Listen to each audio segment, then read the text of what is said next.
Нам поставили бронхит по рентгену. А что, так можно было?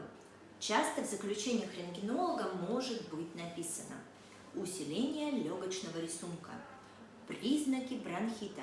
Означает ли это, что у вас бронхит? Бронхит – это клинический диагноз, который может поставить врач на приеме при наличии кашля, одышки, свистящих хрипов. Рентген не может подтвердить или опровергнуть наличие бронхита. И самое главное, пожалуйста, не начинайте пить антибиотик на основании только одного рентгеновского заключения. Я врач-пульмонолог. Подписывайтесь на мою страницу, здесь много информации о бронхите и лечении кашля.